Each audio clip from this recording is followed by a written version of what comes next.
Bienvenidos a la jaula del noob. Prepárate, porque no podrás escapar.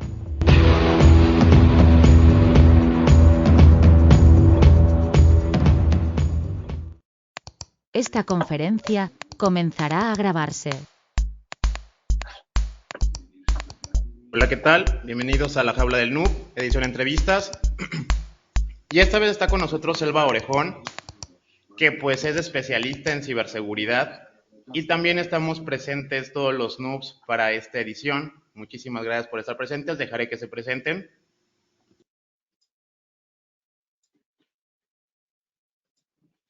Hola, buenos días con todos. Hola, Selva, un gusto muy grande tenerte aquí con nosotros. Es un privilegio pues contar con una persona como tú, con tanta experiencia. Sí, mi nombre pues es Mr. Root. Mucho gusto, a las órdenes pues y cualquier cosa que necesiten pues estamos aquí para atender, ¿sí? Gracias nuevamente y vamos con la presentación de mis compañeros.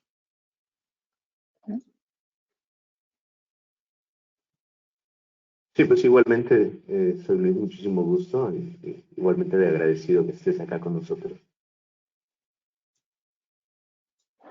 Un gusto por acá, Rama. Hola. Bienvenida, espero que te agrade esta entrevista. Sabéis que México es mi segundo país, ¿no? Pues si no sabéis, ya sabéis. Ahora lo sabemos. Excelente. Bienvenida, esta es tu casa.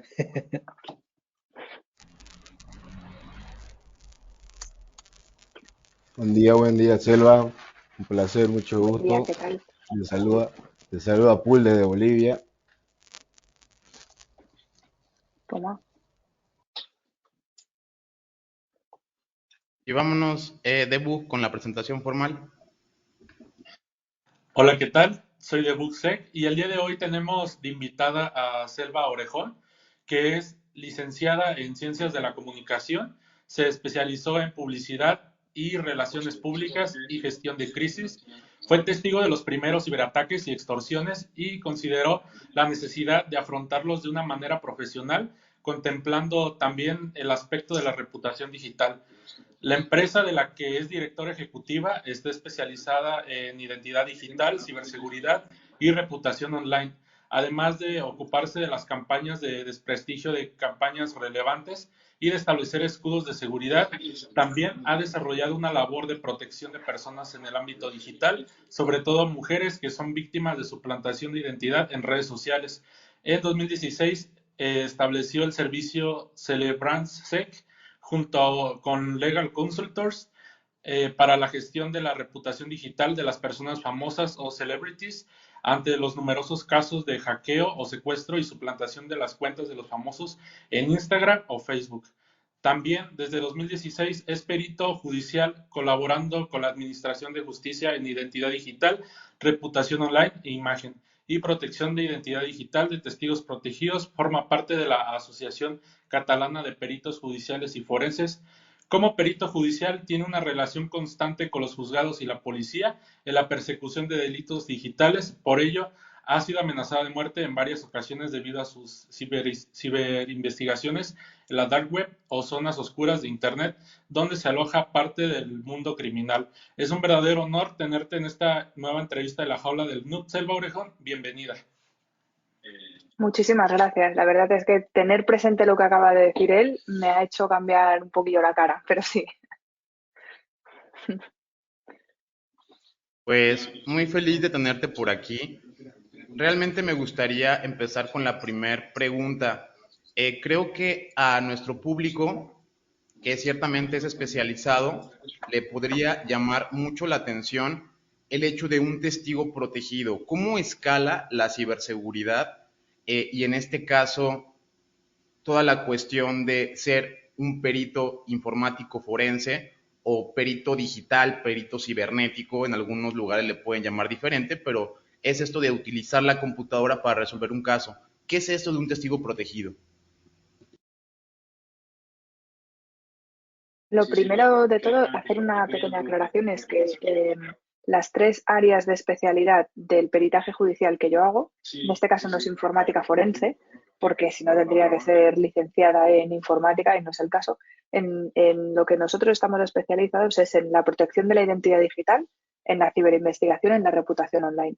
Entonces, cuando generalmente hay un testigo protegido es alguien o alguienes que han sido testigos de una situación que generalmente es criminal, que ha acabado desencadenando en la condena de alguien o que su aportación en sede judicial es vital para que se pueda llegar a condenar a una persona o un grupo de personas.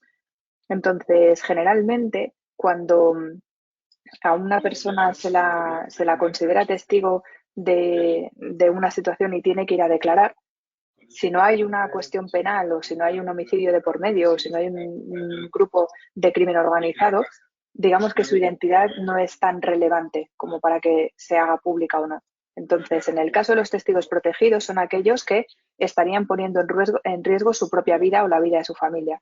Entonces, lo que hacen es que en la propia sala y de camino a la propia sala se les habilitan lugares que son especiales para poder hacer su declaración. Algunas veces se les protege la identidad estando en una sala contigua o estando en otra sala. Se les ha podido llegar incluso a dar un tipo de numeración que es como testigo protegido, que únicamente el personal del juzgado que tiene acceso a esa información puede llegar a saber con qué identidad corresponde. Pero esto, que parece bastante fácil, entre comillas, realmente quien está detrás de todo ello son humanos. Y ya sabemos lo que pasa cuando hay humanos detrás y la tecnología no tiene tanto que ver. Y en el caso de la identidad digital de un testigo protegido, por lo menos en España vamos fatal. Pero fatal, realmente mal.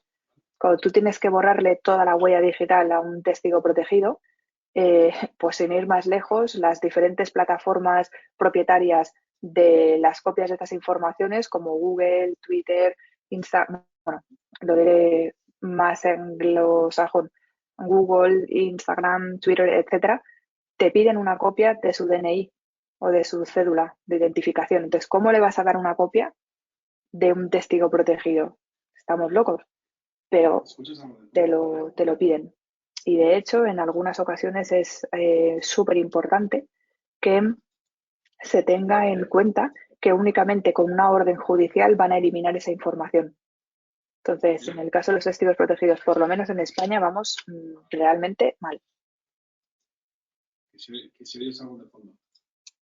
Ok, la verdad es que está bastante interesante y sí es como un poco pues pesado este tema, ¿no? Mi siguiente pregunta quisiera abordarla. Es que siento que no hay personas que no entienden como esta cuestión de la reputación, de qué tanto se sabe sobre ti, ¿no? Y pues se sientan como exentas al pensar de que pues no son personas públicas, no son celebridades. Entonces, pues realmente estas personas les están regalando como toda esta como información para poder ser incluso suplantados, ¿no? Su manera de justificarse siempre es culpando a otros, culpando a las plataformas, culpando a quien sea, pero ellos no se hacen responsables. ¿Cómo haces tú para abordar este tema?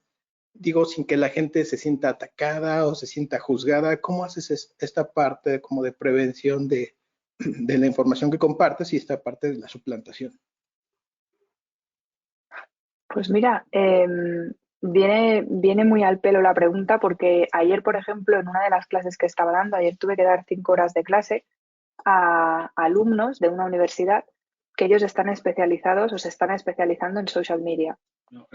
Y lo grave de lo que ocurría es que el resto de los profesores les están animando a que publiquen, a que trabajen en su marca personal, pero claro, esto tiene que ser no únicamente lo que tú quieras como estratégicamente publicar, sino que además evidentemente tiene que ser suficientemente seguro y privado como para que esto se dé en una situación de tranquilidad.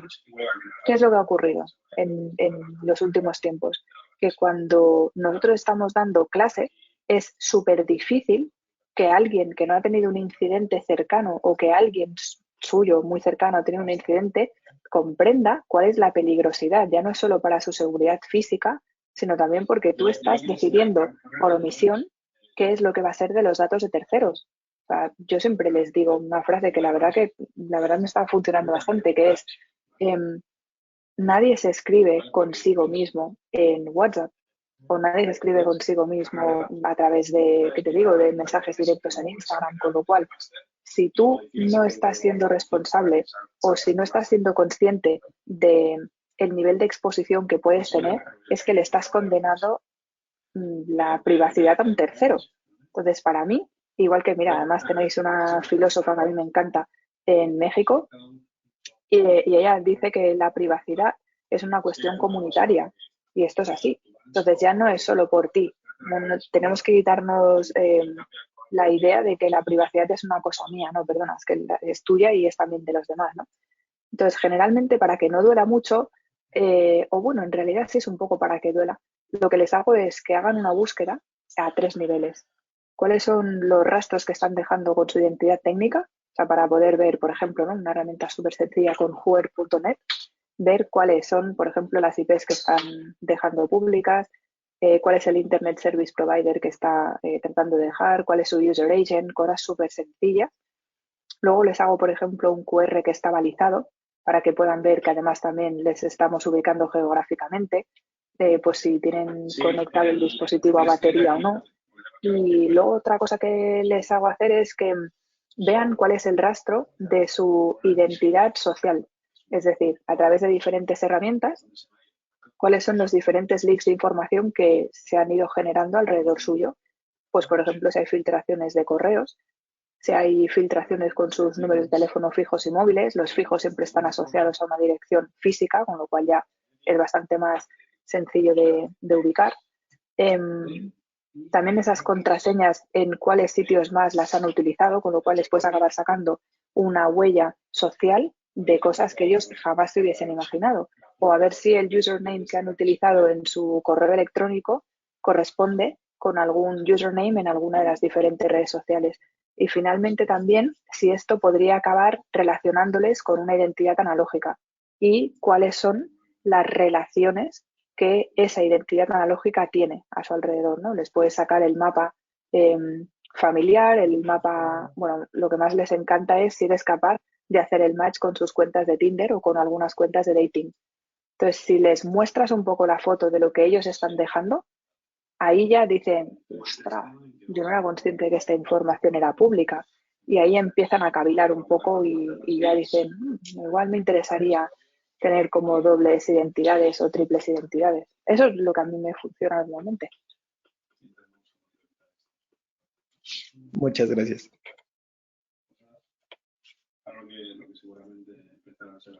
Selva, yo he tenido una consulta. Toman en consideración pues, que la huella digital sí es muy importante y con lo que tú ya nos has comentado este momento, ¿cuál sería pues la tendencia hoy en día en cuanto a la protección de datos se refiere? Es decir, pues tal vez qué importancia, mejor dicho, deberían tener los usuarios con la misma. ¿Y crees tú que tal vez existe poco interés por parte de los usuarios o tal vez es una falta de conocimiento que tal vez se tiene a nivel general? Joder, qué buena pregunta, porque creo que se juntan dos cosas. Uno, el desconocimiento, por supuesto, porque hasta que no te has visto en un fregado importante, pues no lo tienes tan en consideración. Lo segundo es que una vez te has dado cuenta, la mayor parte de la gente no sabe qué es lo que tiene que hacer para eliminar esos datos. Otros ya se tiran hacia atrás y dicen, total, si al final yo no soy nadie y no van a hacer nada con mi información, y nosotros vivimos de eso, con lo cual. Y luego, por otro lado, también pienso que la tendencia general es, bueno, y total, si pasase algo, qué malo podría pasar. O sea que esto de los crímenes lo ven como una cosa muy lejana y eso le pasa a los demás y a mí no tiene por qué pasarme nada. Con lo cual creo que hay una parte de desconocimiento que hace que justamente esta desconcienciación haga que no se vean en esa situación, con lo cual no se vean en riesgo. Pero hay como los hipermotivados que estarían más a nuestro lado y los que están ultra desmotivados. Pero lo que es muy curioso es que hay incluso algunos que cuando les ha ocurrido algo, el miedo les dura 3 meses, 4 meses y luego ya, ¡pah!, anchas Castilla, tiran para adelante con todo lo que conlleva. Y entonces hay algunos que les hacen falta como 2 o 3 sustos hasta que ya dicen, uff, venga, vamos, voy a tener que poner un llavero de contraseñas, tendré que darme alertas de contenido de leaks. Yo qué sé, cuando lleguen los paquetes de Amazon a casa tendré que tener un stand para que pueda destruir los datos que aparecen. Entonces, creo que la tendencia general es, a mí no me va a pasar nada. Inclusive ahora, con la que está cayendo con el tema de Ucrania y Rusia, todavía he empezado a recibir mensajes de, oye, Selva, ¿qué podríamos hacer para que no sufriéramos un ciberataque? Como si un ciberataque entre gobiernos, nosotros, ciudadanitos de a pie, nos pudiésemos proteger nosotros personalmente, cosa que es que hay un desconocimiento ya, pero a gran escala.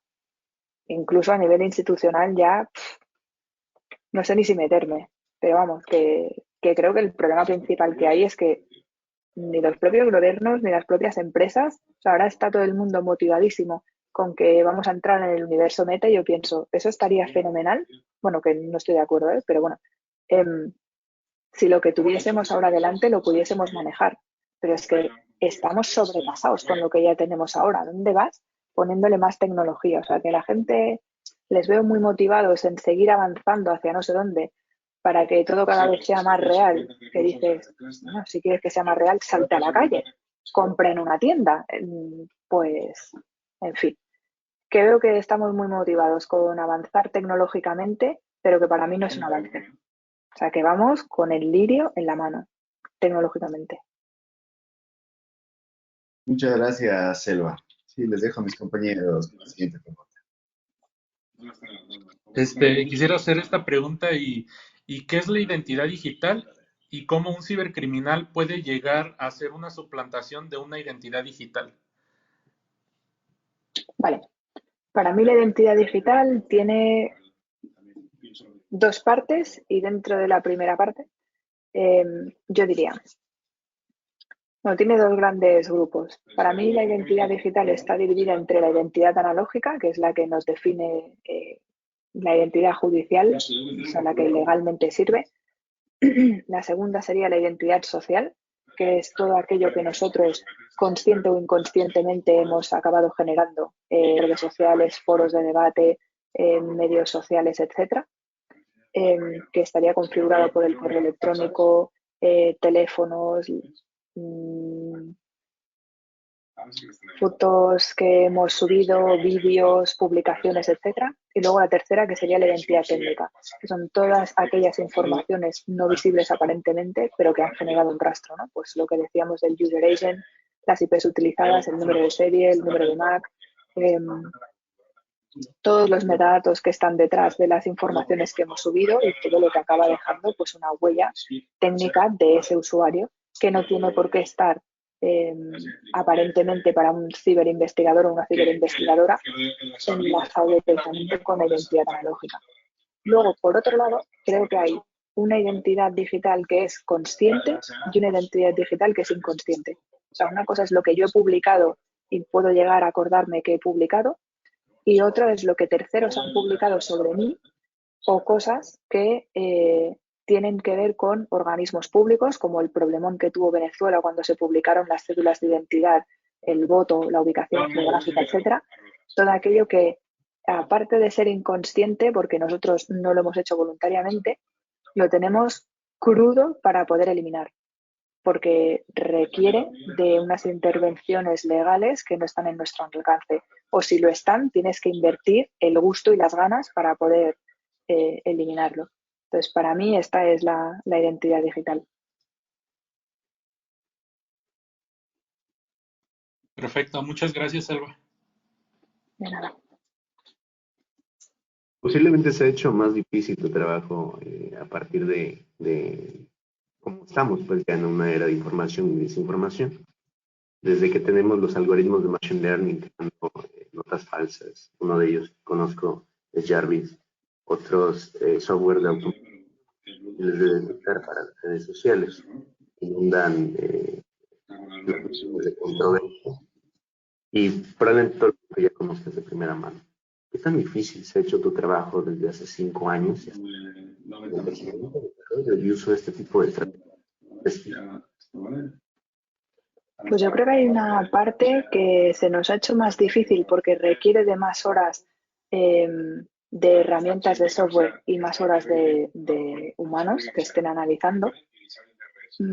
Creo que la buena noticia es que, a pesar de que veamos que está cambiando ciertas metodologías, es verdad que el analista de datos o el analista de inteligencia nunca va a desaparecer, porque es que es igual que cuando decían, los medios de comunicación ahora ya van a estar redactando las notas de prensa y las noticias de forma automática. No, no porque una columna de opinión que esté formada por informaciones que han llegado a través de fuentes humanas, eso no es reemplazable con información que esté pública, porque hay cosas que solo la sabe el que la ha vivido, que es el que tienes al lado derecho. Pero es verdad que nos hemos encontrado, por ejemplo, con una cuestión que es un poco fastidiosa, que es lo que le llaman el Massive Bot Reporting. Hasta ahora, cuando teníamos que, por ejemplo, proteger la identidad de una política o de un político o de una persona que necesitaba que se cuidase de su identidad, nos enfocábamos mucho en quién está detrás de esta campaña de desinformación o esta campaña de desprestigio. Pero es que ahora muchas de las cosas que están haciendo mediante la inteligencia artificial es tratar de acallarles. ¿Y cómo les callan? Pues dejándoles sin voz en las diferentes redes sociales.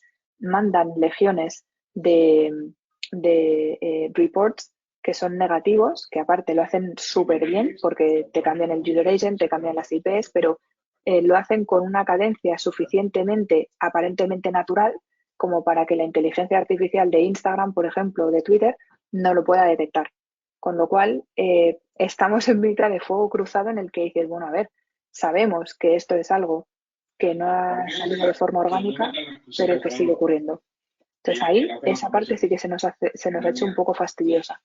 Y luego también se nos ha hecho fastidioso el que creo que para la población es bastante creíble las campañas que se están haciendo, que no son orgánicas porque son orquestadas, pero que están trabajándoselo tan bien que la gente es capaz de salir a la calle creyéndose lo que están viendo en redes como si eso fuese algo que realmente fuese un movimiento de población, cuando no es un movimiento de población. O sea, es que está clarísimo que no es un movimiento de población. Pero ahí nos cuesta mucho, incluso a gente en la que podríamos influir por cercanía de una forma directa, explicarles que esto no es así y que, mira, tío, hay esta movilización porque fíjate que a partir de este día y en este momento estas diferentes cuentas sociales y estos medios de comunicación han empezado a publicar esta línea de opinión. Entonces, para mí eso es lo que se ha hecho jorobado de verdad, porque aparte de esto ya influyen en cosas que son mucho más grandes que a nivel empresarial. Una labor complicada, muy probablemente. Muchas gracias. De nada.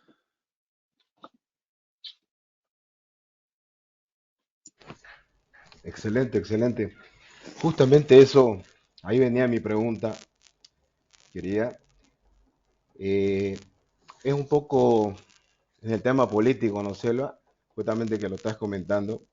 Escuché sobre un caso, bueno, sabemos bien que en el tema de las campañas políticas, que le dicen algunos la ciberguerra, que en realidad es una ciberguerra digital, evidentemente con el tema de los bots y demás, ¿no? Hay límites.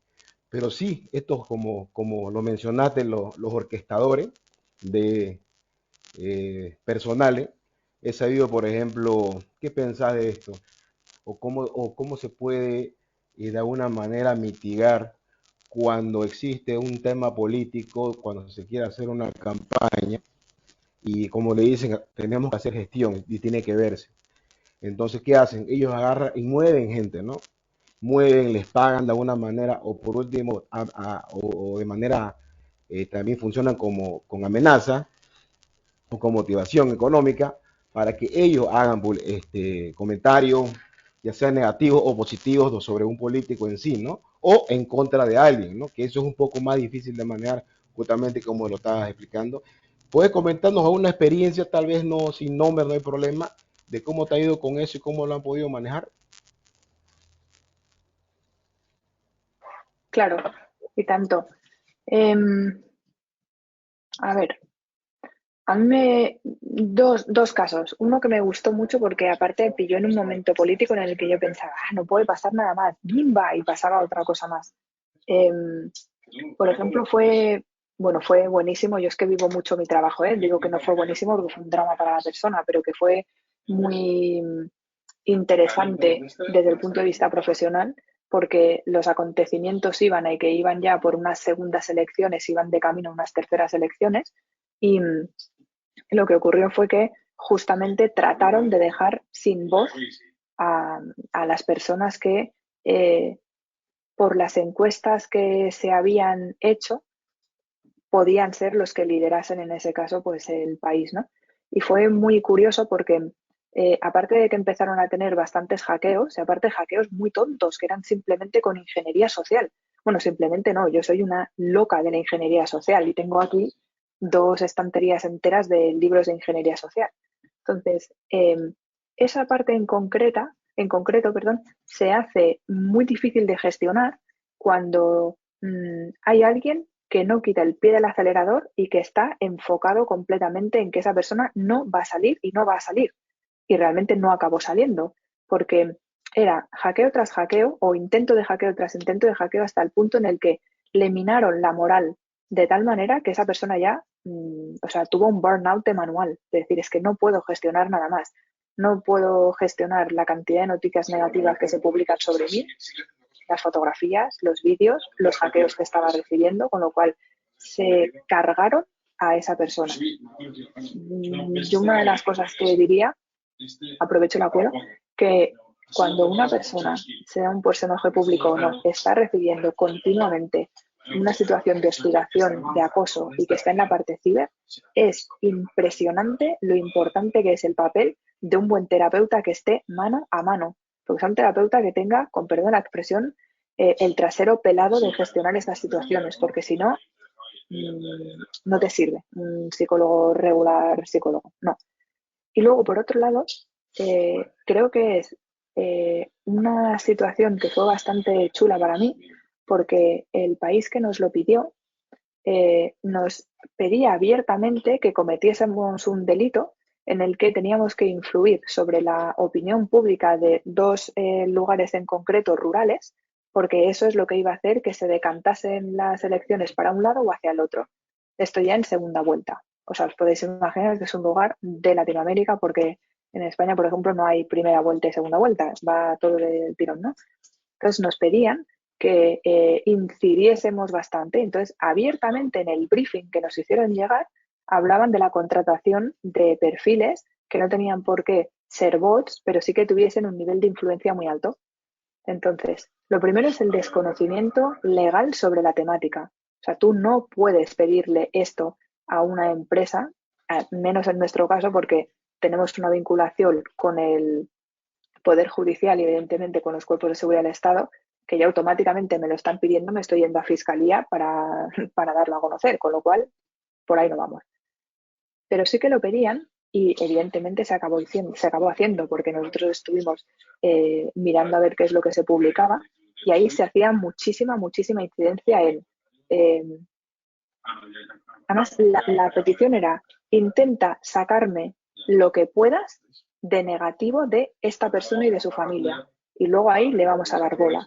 Entonces, ¿qué haces? Pues normalmente, ¿cómo se hace? En lugar de en un contexto positivo, os lo explico en este contexto negativo. Sería, por un lado, generar notas de prensa que no las tienes por qué mandar al medio de comunicación generalista, sino que puedes tener, pues yo qué sé, 200, 500, 1000 dominios propios que has estado trabajando desde hace meses, el PageRank que tienen, cuál es el nivel de publicaciones, cómo estás etiquetando las imágenes y los vídeos y los textos que estás subiendo, de manera que cuando cuelas estas noticias y la mueves en redes, tienen suficiente visibilidad como para que se sostengan por ellas mismas. Y lo único que tienes que hacer luego es mover la colita en alguno de los periodistas que te encuentres en Twitter o algunos de los periodistas que te puedas encontrar en algún medio de comunicación para que enganche de ahí. Entonces, como tiene un tanto por ciento de verdad, porque has ido a buscar esos escándalos, está publicado desde hace X tiempo o simplemente alguien lo ha filtrado, pues entonces a partir de ahí ya tiran del hilo y empiezan a generarse estas corrientes de opinión negativas. Y claro, siempre va a depender de la ética del periodista o de las ganas que le tenga o de muchas cosas. Pero nos lo piden. Bien, Correcto. Muchas gracias. De nada. pues realmente me gustaría sintetizar dos preguntas en una. La primera tiene que ver con los leaks, con esta información privada de las empresas que pues lamentablemente sale. Ya hemos visto todas las empresas que caen, cómo se maneja esa parte y la área gris de lo que manejaríamos del hacking o de la ciberseguridad. ¿A qué me refiero con esto? Muchas veces podemos instalar herramientas como tal de control parental, está MSpy, hay algunas otras que te sirven para intervenir la llamada celular o para sacar la geolocalización. Esto se considera como tal ilegal y muy cerrado en España o es algo permisivo para poder realizar. Vale, para que alguien utilice, o sea, para que alguien pueda hacer una intervención de las comunicaciones, tiene que haber una investigación detrás policial que esté autorizada por un juez, eso está clarísimo, para que se puedan intervenir las comunicaciones de alguien. Y tiene que haber la investigación de un delito, que encima tiene que ser un delito público. Cuando es un delito privado, ahí los únicos que están autorizados para poder hacerlo son los investigadores privados, a los detectives privados, perdón, que aparte están regulados con el propio Colegio de Detectives Privados. Entonces, cosas que se pueden hacer y cosas que no se pueden hacer. Tú no puedes intervenir, por ejemplo, las comunicaciones de alguien cuando es un delito privado y porque a ti te parezca, ¿no? Entonces, evidentemente está penado y son bastantes años de prisión, está claro. Pero dicho esto, si la persona, por ejemplo, es un menor de edad y está a tu cargo y tú estás tutelando a esa persona y esa persona no es no es mayor de edad, entonces tú puedes, por ejemplo, hacer una identificación de cuáles, por ejemplo, las comunicaciones que están teniendo mediante la herramienta que tú has dicho, pero hay otras herramientas. A mí se me está ocurriendo, por ejemplo, que con el control parental, una de las cosas que podríamos hacer sería ver cuáles son las comunicaciones que han tenido a nivel cuantitativo. O sea, cuántas horas se está comunicando a través de Instagram o cuántas a través de otras aplicaciones. Y a nivel de geolocalización también se puede hacer.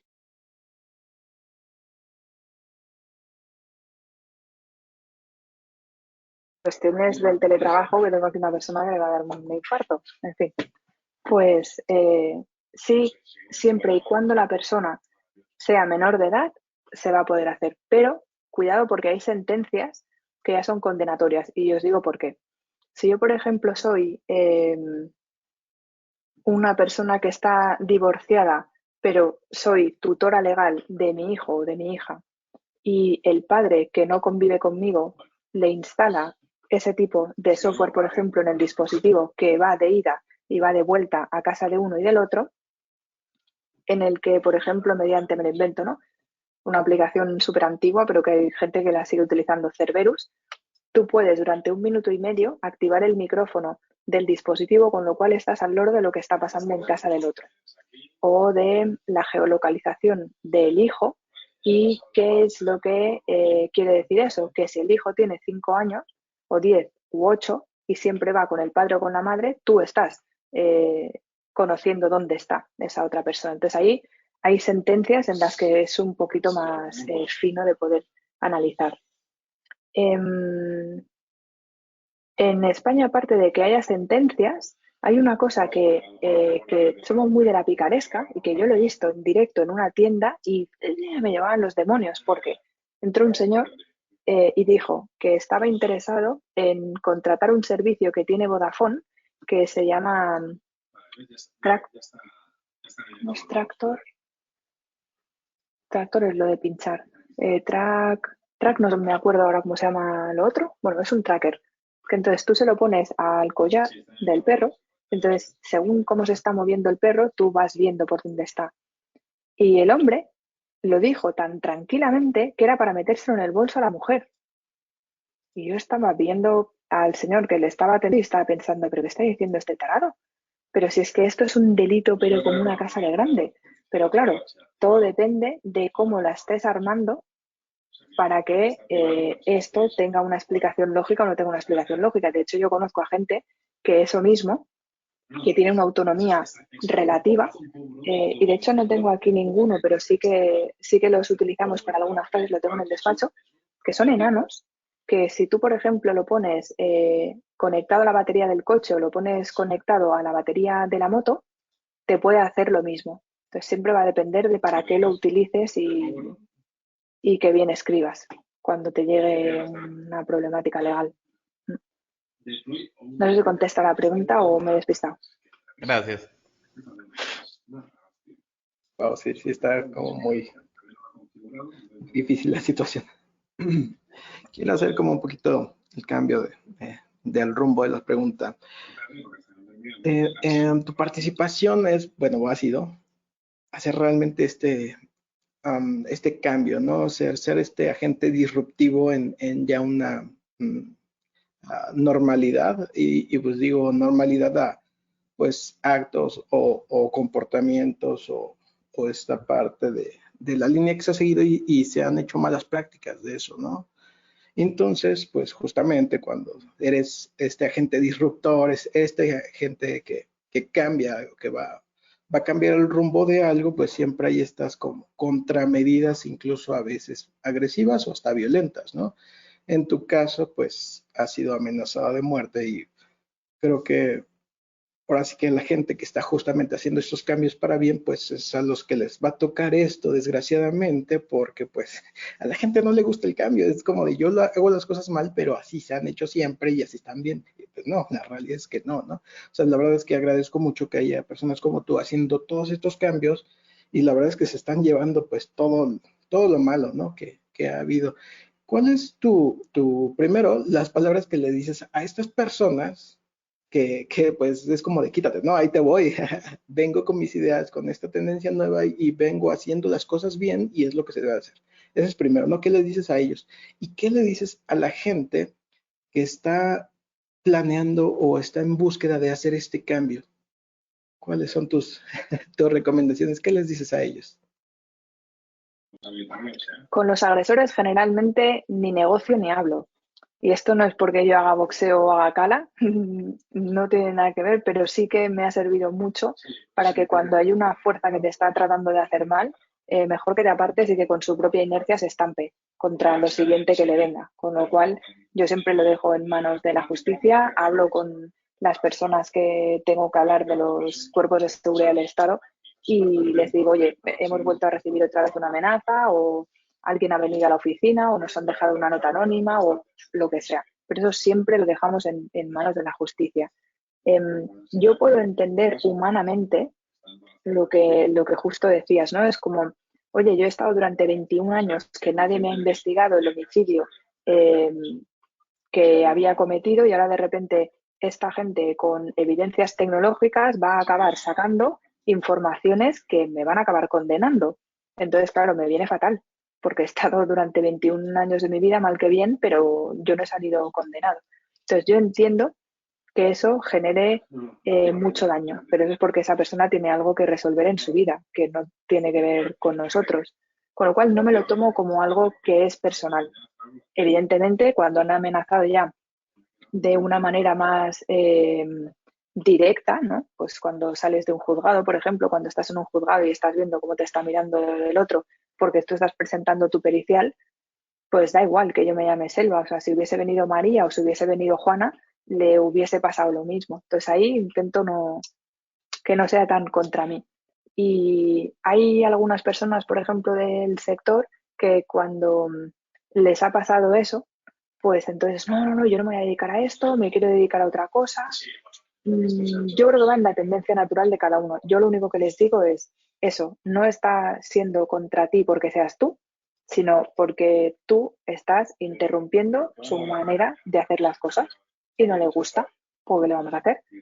Pero normalmente siempre animo a las personas de mi equipo. Una de las cosas que siempre decimos antes de que empiecen a trabajar es que hay que venir con el estómago ya un poco hecho a estas situaciones. Y de hecho, cuando hay personas de cuerpos policiales que quieren hacer prácticas con nosotros encantados, porque ya vienen como muy hechos a situaciones que son criminales, situaciones con humanos que son chungos, porque hay gente muy chunga. Entonces yo siempre les animo a que no vamos a convencer ni vamos a persuadir a todos, porque eso es imposible, no existe, pero el que se quede, se quedará. Y no sé, en eso soy bastante positiva. Pienso, bueno, intentamos hacer nuestras cosas, lo damos a conocer en colegios, en institutos, en muchísimas empresas, y hay empresas en las que les va a acabar pasando siempre porque no les llega la conciencia, pues no pasa nada, más clientes tendremos. No sé, la verdad es que lo veo así. Muchas gracias, Elba. Selva, tomando pues en consideración que eres una persona que te gusta mucho el tema del phishing y tienes tu colección de libros, ¿cuál sería pues tu recomendación para los usuarios? Y más que nada, ¿por qué crees que aún sigue siendo tan efectivo este método de extorsión, se podría decir de cierta manera, enfocado más a temas de las empresas como tal? Vale, el phishing no es lo que más me gusta, a mí me gusta más el vishing. Todo lo que sea voice solicitation es una cosa que me parece un arte brutal. De ingeniería social también me gusta mucho, por ejemplo, la práctica que hacen física de intrusión. Hay cosas que me parecen auténticas obras de arte. Hombre, yo haría recomendaciones para proteger, ¿no? Me imagino, no para hacer ofensivas. Supongo que debe ser cómo nos podremos proteger. Sí, correcto. Bueno, lo primero de todo es que siempre tratemos de tener las defensas altas. Que cuando uno esté delante de un dispositivo, especialmente cuando es un dispositivo móvil, que de entrada no se crean lo que le están viniendo, obviamente, ni por SMS ni por correo electrónico. Ahí siempre hay que tener la duda de cuidado, que tienen que trabajar evidentemente con filtros de correo, cuando son dominios corporativos, por supuesto, pero cuando son dominios personales también. Aparte que tienen que tener bien configurado pues el dominio del servidor de correo, o sea, el servidor del dominio de correo corporativo y personal, que tienen que trabajar siempre con anti-malware, eso por supuesto, y que sea de pago, con VPNs que sean de pago, que intenten, eh, que intenten educarse en cosas que no sean muy duras. Quiero decir, hay cosas que ayudan mucho a comprender de qué va la vida en este aspecto. Por ejemplo, en Netflix hay 3 series o 4 que me parecen básicas. La primera que yo diría es You, primero y segundo capítulo, el resto si te los quieres ver, vale, pero primero y segundo es básico. La segunda sería El timador de Tinder, también otro que me parece muy básico y que llevamos un montón de casos de este tipo, para que puedan ver ofensivas a nivel de ingeniería social muy bien hechas. La otra es ¿Quién es Ana? También muy, muy importante. Y la cuarta quizás yo diría que es La gran estafa, porque ahí ves cómo una falsa identidad digital apoyada de cosas que son bastante coherentes con lo que estás viendo en el día a día, son capaces de hacerte creer que quien tienes delante eh, te beneficia o te puede venir bien, cuando en realidad es una persona, vamos, o sea, absolutamente psicopática. Y también que tengan en cuenta que los rasgos psicopáticos de la personalidad están en nuestro día a día, no es en las películas. O sea, es que puedes tener jefes, compañeros, familiares, parejas, y que eso es algo que nos tenemos que formar mucho, mucho, mucho, mucho en la parte humana. La parte tecnológica es salvable, pero la parte humana no es salvable. Y ahí hay que hacer un hincapié bastante grande en que haya mucha formación de qué es una relación sana, qué no es una relación sana. Cuando te están dando, a lo mejor te están pidiendo, con lo cual tienes que ir con mucho cuidado. Y eso yo creo que es la clave de no caer en situaciones de ingeniería social. Y por supuesto todo lo anterior, el estar todo el tiempo con herramientas de monitorización de qué es lo que se está publicando sobre nuestras identidades digitales y sobre los leaks, claro. ¿Qué herramientas nos podrías recomendar justamente para hacer ese tema de alertas? Vale, pues las alertas, por ejemplo, básicas principales y lo más barato, claro, no voy a ir a lo caro, sería, por ejemplo, las herramientas de Google. Las Google Alerts, estas son muy básicas, puedes poner desde nombres, apellidos y nombres, teléfonos móviles fijos, anteriores, actuales, profesionales y personales, números de seguridad social, todo aquello que te pueda vincular y que si se publica automáticamente hay que pedir la eliminación. Para las alertas de filtraciones de contenido hay dos páginas que a mí me gustan bastante, una que es Have I Been Found y la otra es thehashed.com. Bueno, la segunda es de pago. Con Have I Been Found ya iríamos bien para correo electrónico y para teléfono. A ver, ¿qué más? Hay una, bueno, también es de pago, pero es bastante económica, que se llama Brand Yourself, que ahí te hace un poco un barrido de las diferentes redes sociales y del posicionamiento que tiene tu propio nombre.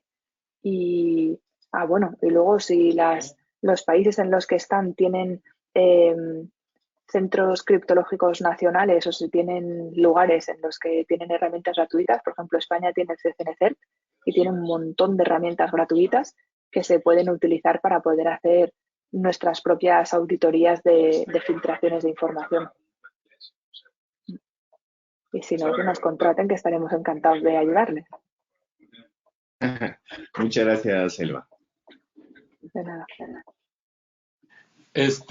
¿Cuál ha sido uno de los casos más extremos sobre cibercrimen que le ha tocado enfrentar?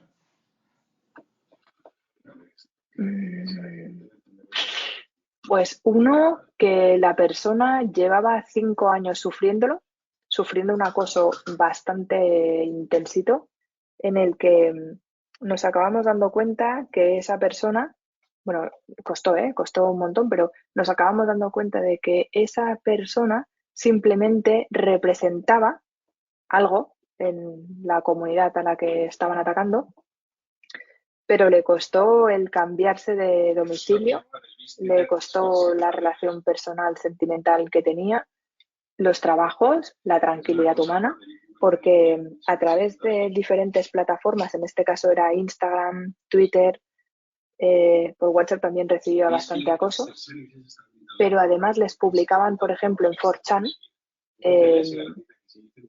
su cuerpo desnudo modificado, o sea, con su cara con un cuerpo desnudo modificado, con unas deepfakes súper bien hechas, que luego las iban distribuyendo. Entonces, algunas de las personas que representaban a marcas y que tenían que contratar a esta persona acabaron decidiendo que no la contrataban porque estaba generando problemas cada vez que había, no la persona, pero sí que es verdad que cuando se cerraba una colaboración con una marca, había este grupo de personas que empezaban a publicar barbaridades en el timeline de esa publicación y entonces, claro, ¿a quién le va a interesar que se te llene de desnudos una página que está representando algo que no tiene nada que ver con desnudos, que no es una empresa de bikinis ni por asomo? Entonces eso a esta persona le acabó generando problemas muy serios, de no podíamos tener ni reuniones porque estaba completamente deshecha la persona. Y para mí ese caso fue bastante bestia porque hubo que intervenir con un psicólogo criminalista, con 2 detectives privados, con evidentemente los rastreadores de información. Se tuvo que hacer periciales, se tuvo que colaborar bastante con el Cuerpo de Seguridad del Estado que estaba detrás de la investigación. Y ese, para mí, yo creo que es uno de los más bestias, más allá de los que intervienen menores de edad, que en los que intervienen menores de edad, yo la verdad es que tenemos que estar, pero me hacen cero ilusión, porque estás viendo que a ese chaval o a esa chavala no va a volver a ser igual. Y de hecho, ahora hace poco hemos llevado 3 suicidios con los que hemos tenido que hablar directamente con los padres y eso es otra liga ya, ¿eh? Eso es que por el acoso que han estado recibiendo se hayan quitado la vida a chavales de 20 años, o sea, eso ya no tiene nombre. Además, que tengas que estar con los padres que en ti va a estar el si acaban resolviendo o no una duda existencial, que evidentemente no les va a calmar el dolor, porque eso es imposible, pero que es muy jodido, ¿eh? Es muy, muy jodido. Y además, cuando ves cómo están reaccionando las personas que les han ocasionado eso ya es impresionante. A mí esos casos, la verdad es que los llevamos, pero me pasan demasiada factura. Perfecto, muchas gracias, Y si Selva. alguien, nada, iba a decir que si alguien se hace la pregunta de por qué nosotros estamos con esa investigación, es porque cuando se ha hecho el levantamiento del cadáver, se ha, vamos a decir que se ha cerrado la instrucción como si esa persona se hubiese suicidado. Evidentemente se ha suicidado y aparentemente no hay ningún indicio de homicidio. Pero ¿qué ocurre? Que sí que ha podido haber una inducción al suicidio. Pero claro, en ese momento no se puede ver. Entonces tiene que haber evidencia suficiente como para que se reinicie una investigación o como para que se inicie, mejor dicho, una investigación policial. Y en este proceso de poder demostrar que hay suficientes evidencias como para que luego un cuerpo policial inicie, pues ahí es donde hacen la contratación.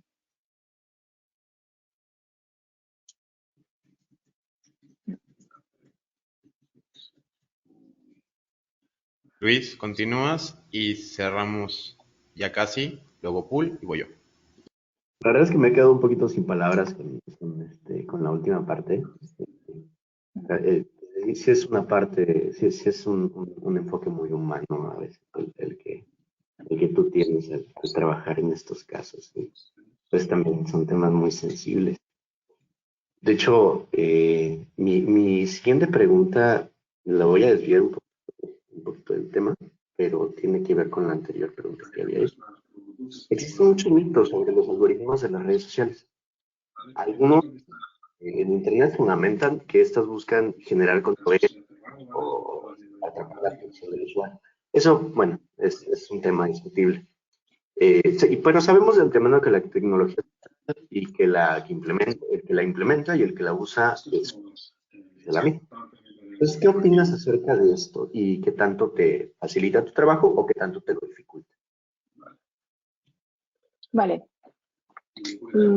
Supongo que el mito sobre el algoritmo en las redes sociales es porque hay muchas personas que se vienen muy arriba en marketing digital diciendo que son especialistas en hacerte crecer, pues yo que sé, en Instagram o en otra red social, y entonces luego tienen ahí auténticos seguidores que van detrás de ellos. Yo no soy especialista en eso, pero sí que es verdad que hemos visto, por ejemplo, cuando se hace un shadow ban en Instagram, que pasa y pasa continuamente, que Instagram niega la mayor. No, nosotros no hemos cambiado el algoritmo, y tú piensas, hombre, no lo habrás cambiado, pero después de que haya sufrido un hackeo esta persona, te digo desde ya que no tiene la misma difusión ni la misma ni la misma visibilidad su perfil, y que estamos haciendo la prueba dos personas, que uno ha sido hackeado y el otro no, que uno tiene, pues no sé, 2 millones de seguidores y este tiene 2.100.000, y el de 2.100.000 tiene mucha menos visibilidad porque sí que la han hackeado, y el de 2 millones tiene, yo qué sé, 400 likes en el primer minuto y medio que ha hecho una publicación. Entonces, yo ya estoy casi como resignada con las redes sociales. Estoy súper enfadada con que hayan aprendido muy bien a monetizar nuestros datos y nuestro comportamiento, y que los servicios de atención al cliente sean nefastos. Y esto va en contra de mi tejado, las cosas como son. Pero es que tenemos que hacer auténtica ingeniería para poder entender cómo funcionan los algoritmos en las redes sociales, lo mismo que en Google, que ahí ya tenemos los especialistas en posicionamiento de contenido que nos echan una mano para cuando hacen un cambio en el algoritmo. Pues me acuerdo que fue un desastre cuando cambiaron con Penguin, que fue un descalabro de muchas de las cosas que se habían hecho. Entonces, creo que es verdad que hay mucho mito y mucha gente que parece que sepa más que el que ha hecho el propio algoritmo, ¿vale? Pero en nuestro caso sí que nos generan problemas, ¿eh? Porque que tú le tienes que dar una respuesta al cliente y le dices, madre mía, pero como, de hecho, mira, os voy a decir hasta una persona en concreto que estará encantada que hablemos de ello. No sé si habéis visto la serie Vis a Vis, pero hay una de las protagonistas, que es Itziar Castro, Y entonces Itziar Castro, la actriz, es clienta nuestra desde hace ya tiempo y a ella le hackearon una vez mediante phishing, porque, que de hecho por eso la conocimos, porque le habían hackeado la cuenta en Instagram y entonces desde que deshackeamos la cuenta, o sea, recuperamos la cuenta, ella decía, oye, pero que yo tengo menos visibilidad. Entonces estuvimos mirando todo. Hablamos con dos de los consultores de social media para ver si nos podían ayudar. Estuvimos viendo si estaba, pues a ver si es que ella estaba etiquetando mal las publicaciones con los hashtags o qué narices estaba pasando. Pues es que tiene menos visibilidad que antes, es increíble, es increíble. Así que yo creo que sí que es importante entender cómo funcionan los algoritmos, pero también saber que el que va a ganar aquí siempre es la banca, que es el responsable de la plataforma social, siempre, absolutamente siempre.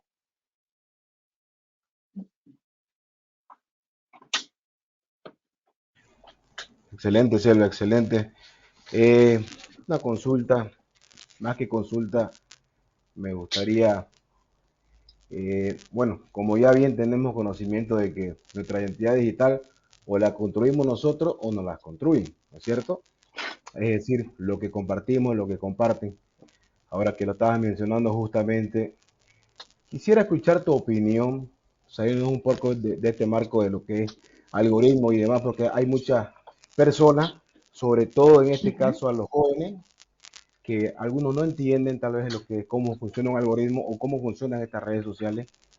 Por ejemplo, en el caso de las señoritas, ¿qué pensás de TikTok?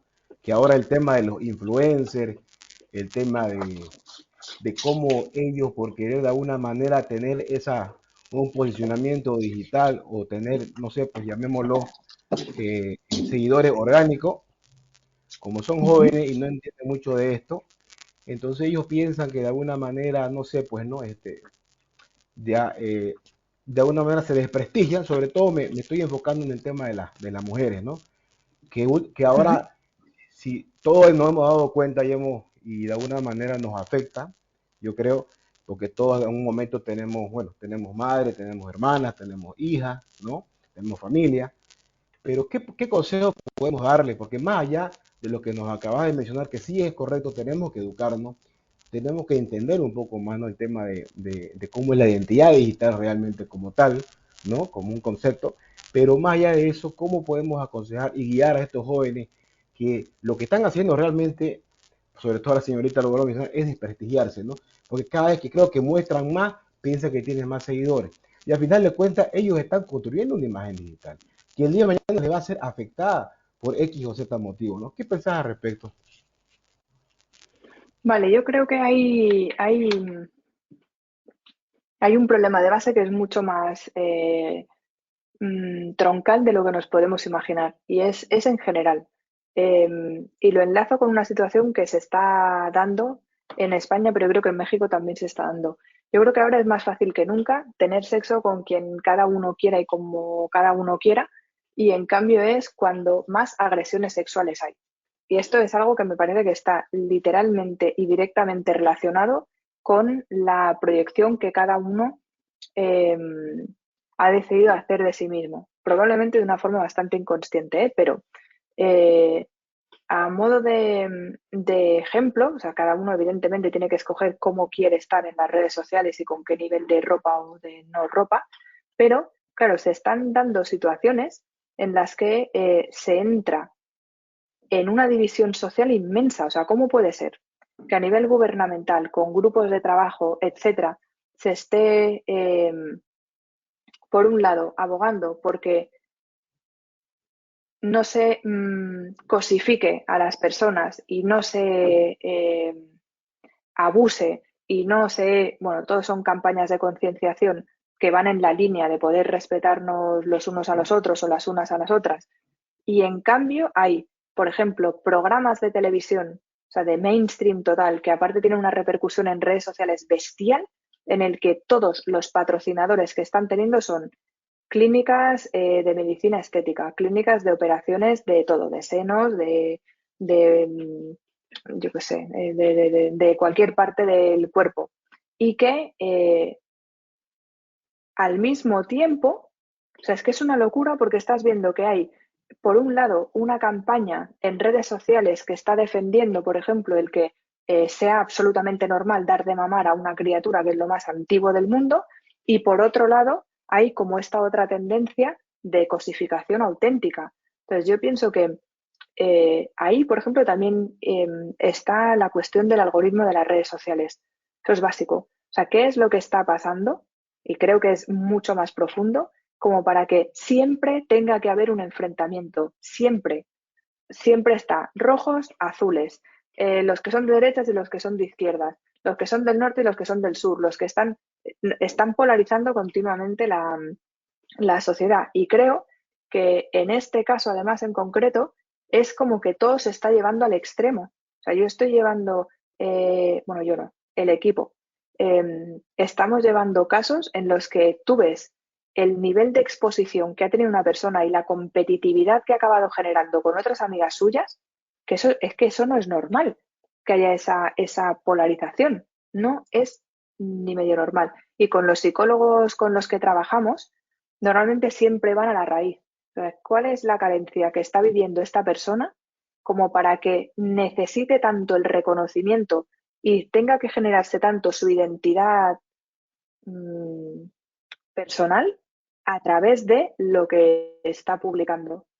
Y eso va mucho más allá de las redes sociales, pero es que está claro que es que el concepto de privacidad que teníamos antes ni de coña existe. Es todo lo contrario. Eres como un bicho raro si eres alguien que te interesa tu privacidad. Pero es que en el caso en concreto de las mujeres, es que yo veo la sociedad absolutamente dividida. O sea, yo tengo figuras cercanas de cuñadas mías que junto conmigo nos ponemos las manos en la cabeza con algunas cosas de las que vemos, y todo lo contrario, y familiares míos que han participado en esos programas. Entonces, es una decisión. O sea, pienso que no todas las personas se están exponiendo, pero sí que es verdad que la o el que se está exponiendo le va a pasar una factura, pero gravísima, ¿eh? O mira lo que ha pasado cuando justo ya no se pueden exponer. Hace poco, hace 2 semanas, tuvimos que ir a Andorra y para mí fue bestial porque después de volver de Andorra, yo estuve calculando la cantidad de personas que profesionalmente han desarrollado su carrera y que se han ido a vivir a Andorra porque es como la cuna ahora de muchos influencers y tal. Y hay mucha de esta gente que luego a lo mejor ya su cuerpo no está absolutamente fit y a lo mejor no pueden llevar el nivel de adrenalina que llevaban hasta ahora, y eso va a acabar pasando una factura guapa, ¿eh? Totalmente, totalmente de acuerdo. Te agradezco muchísimo, Silvia, por la aclaración. Entonces, lo resumimos en síntesis. eh, Me gustó ese concepto y ese nuevo término. Tenemos que subir las defensas digitalmente. Me gustó mucho ese término porque es correcto. Totalmente de acuerdo. Y la mejor manera de subir la defensa de manera digital tenemos que tener cuidado con lo que compartimos. Totalmente de acuerdo. Porque después nos pasan la factura. Ese es el mensaje. Muchísimas gracias, Selva. Nada es gratis, todo se acaba cobrando un precio más alto, más bajo, más personal o menos personal, pero sí. Pues, ¿qué puedo decir, compañeros? Selva Orejón, aquí con nosotros en la jaula del noob. Y pues ya nos acercamos al final de esta entrevista que pues muy interesante, muy nutrida, en verdad. Tu conocimiento es muy vasto. A mí me despierta un interés personal las personas que pues están en el campo de batalla, que están en la línea como tal haciendo los casos. Yo entiendo que esto ya es totalmente híbrido, no necesitas únicamente expertos en informática. No todo tiene que ver con estos hackers o expertos en ciberseguridad. Tiene que haber criminalistas, tiene que haber estos híbridos como abogados técnicos que tengan este know-how para poder hacer cuestiones judiciales, ya que no está todo cargado ni del área legal ni tampoco del área digital. Mi comentario tiene que ver, ya que más que ser una pregunta, quiero extender todo esto. Yo en lo personal, pues hemos recibido ataques en la organización, ya ciberataques. Ahora los ciberataques pues son más masivos, como podemos ver, un país ataca todo esto, pero la cuestión que a mí me preocupa es lo que tú mencionas a nivel humano.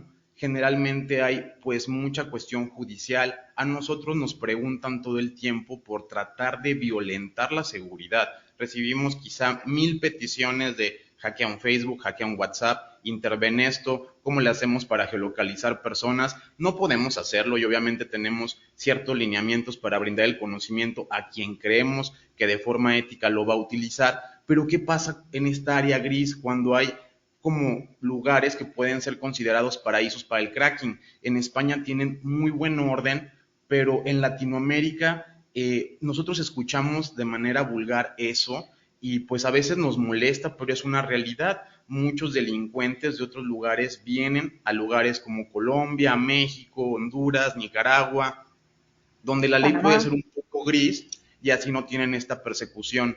Entonces, ¿qué opinas de este contraste que se vive en Europa y ahora en América? Porque allá quizá tengan la Interpol, la Europol, nosotros desde acá vemos y solo nos toca reportar que ya agarraron otra banda por ransomware y nos da mucha felicidad, pero en Latinoamérica no podemos dar esos ejemplos concretos de que está funcionando la ciberseguridad. Pues yo te diría que sacáis el pecho, porque es de honraros muchísimo el que os podáis mantener en vuestros valores en un entorno en el que no lo favorece, por lo menos no en todo el entorno. También os diría que no es todo oro lo que reluce, porque sin ir más lejos, volviendo ahora hace muy poquito de Turquía, estuve hablando con muchas personas que hackean cuentas y que luego las revenden, y aparte, o sea, que son los que lo hacen, ¿eh? Y están súper orgullosos de ellos mismos. Y yo pensaba, madre mía, qué desconexión con la humanidad, tío, le estás arruinando la vida a una persona porque tú puedas vender tus camisetas de Balenciaga y tus zapatillas de, yo qué sé, de Louis Vuitton. Y, y eso está aquí al lado de mi casa, o sea, es que Turquía está 3 horas en avión o 2 horas, no sé a cuánto está. Entonces pienso que aunque existe Interpol, se les escapa esto. Y aunque exista Europol, se les escapan muchas cosas, porque hay tanto crimen y hay, es más, aunque, joder, es que me ha pasado un montón de veces que al final una investigación acaba en no sé cuántas IPs que están en Panamá y Panamá te dice que gracias por participar. O que, por ejemplo, es una conversación que se ha dado a través de Telegram y Telegram está en Arabia Saudí. Gracias por participar también, con lo cual, en el fondo da igual donde te esté ocurriendo. Para mí el problema principal no es solo la legislación, sino también, evidentemente, las ganas del legislador, las ganas de los políticos de allí, que generalmente tampoco acompañan, es igual que con las estafas nigerianas o con Costa de Marfil o etcétera, que al final, por más ganas que le pongan algunas personas, tiene que ser algo orquestado y tiene que ser desde una conciencia general, de decir, a ver, ¿nos interesa a todos que haya tanto crimen? No. Pero claro, ¿qué ocurre? Que a muchos todavía sí que les interesa mucho que haya mucho crimen. De hecho, hablando con una persona en estafas y extorsiones de un cuerpo de policía de aquí, me decía, no, si nosotros con la gente de Costa de Marfil hemos llegado a hacer comisiones rogatorias y a nivel internacional han llegado allí las peticiones, y cuando nos ha tocado desplazarnos al país, todavía se están riendo los del país, porque parte del Producto Interior Bruto de ese país proviene del cibercrimen. Entonces, ¿pero qué vas a venir aquí? A quitarnos la riqueza que nos está ayudando a crecer en según qué temas. Con lo cual, mientras haya pasta de por medio, legisladores que no tengan conciencia y beneficiarios a otro lado, eso va a seguir pasando. Pero yo os diría que orgullosísimos de manteneros vosotros firmes en vuestra forma de hacer. Y el decir que no, tiene que ser, vamos, que se te infle el pecho como un palomo. Porque a nosotros nos pasa, "Buah, pues vaya hackers, si no podéis entrar en el Hotmail de, yo qué sé, de mi jefe". Y piensas, bueno, es que ya cuando dices hackers en este contexto, a mí se me revuelve la tripa por adelante y por atrás. Cuando encima me estás diciendo que vaya, que no lo sabéis hacer, piensas, si es que no se trata de que técnicamente se pueda. Si se trata de que es que los únicos que vamos a ganar son los que nos vamos a mantener en nuestros valores, porque si no, el resto ya sabemos cómo acaba. Esto es una opinión personal, ¿eh? Pues Y muchísimas además gracias, mola más Selva. ganar en el lado de los buenos. Eso claro que sí. Sin duda, nos motiva lo que nos dices. Siempre nos vamos a mantener del lado correcto de la fuerza. muchas veces hemos tratado hasta de crear grupos de malos para tratar precisamente de jalarlos al lado bueno, de simular este tipo de simulacros de ciberguerra para obtener tanto de Red Teams como de Blue Teams. Nos has dejado ahora sí con un muy buen sabor de boca, como se dice aquí en México, muy nutrida la entrevista, muy agradecidos. De igual manera, no olviden, y muchísimas gracias a esto, descarguen y utilicen My Public Inbox. Es una plataforma online donde tú puedes contratar celebridades. Y de igual manera, saludos y muchas gracias por esa entrevista a Chema Alonso. Y gracias a ti, Selva. Ahora sí que muy felices y agradecidos por este tiempo. Arriba vosotros, ahí arriba, Chema. Muchas gracias, Selva. Muchas gracias, Selva. Muy agradecido. Gracias. Muchas gracias, Esto Selva. fue Muchas gracias. La Jaula del Noob. Excelente. Gracias por habernos acompañado. No te pierdas el próximo episodio.